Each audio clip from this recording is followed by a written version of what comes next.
এখানে মা সাজানোর দায়িত্ব, তারপরে রান্নাঘর এগুলো গুছানো পরে হচ্ছে মা টাফ হয়ে গেছিলো। এগুলো করতে করতে প্রায় 3-4 ঘন্টা 5 ঘন্টা উঠে গেছে। মানে এগুলো সেট করা, যেমন খাট খুলে রাখতে হয়, তারপরে ছোবাগুলা এগুলো সেট করা মানে এতটা কঠিন ছিল যে 3-4 ঘন্টা কেটে গেছে। ঠিক আছে, আমি 9টা বাজে বাসা থেকে বের হয়েছি। 9টা বাজে বের হওয়ার পর জার্নি মানে ট্রাভেল করতে করতে করতে করতে তারপর হচ্ছে 4-5 ঘন্টা কেটে গেছে। আসছে হচ্ছে 1টার সময়, বলতে গেলে 2টার সময় আসছি।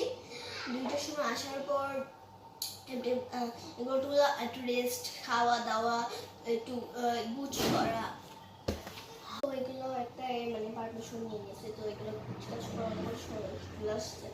আর 3টার সময় মানে একটু 1-2 মিনিট আগে আসছে।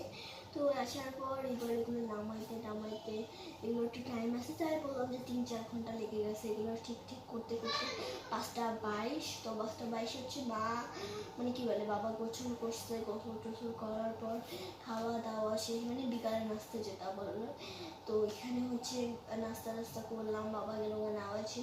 তো নামাজ থেকে এসে বাবা নাস্তা করছো। তো এখানে আমরা সবাই নাস্তা আগে করে ফেলছি, বাবা আসার পর বাবা নাস্তা করে ফেলেছি। তারপরে এখন মাঝে মানে এখন হচ্ছে রান্না বান্না শেষ করলো মা, মোটামুটি শেষ, আর একটু বাকি আছে। অ্যান্ড তারপর মা মাঝখান থেকে একটু গোসল করে আসলো। এখানে আমিও খুবই মানে এগুলো বসেতে উঠেছি, আমারও 2-3 ঘন্টা, বলতে গেলে 1-2 ঘন্টা ঘুটে গেছে, আর 1-1.5 ঘন্টা বলতে গেলে 1-1.5 ঘন্টা মানে ঘুটে গেছে বলতে গেলে আমারও সেই ঘন্টা করে কেটে গেছে।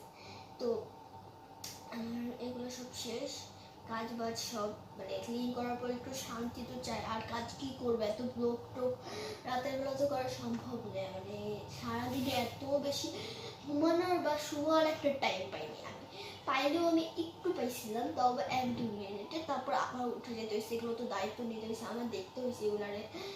তারপরে রুমের এই জিনিসপত্র এগুলো তো মানে আমারও কথা বলা লাগছে বলতে গেলে। অ্যান্ড আমি খুবই হ্যাপি ছিলাম, অ্যান্ড খুবই টায়ার্ড এখন।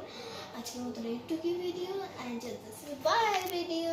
অ্যান্ড আপনারা যা ব্লগ চান একটা প্লিজ লাইক করবেন, সাবস্ক্রাইব যা সাবস্ক্রাইব করো না।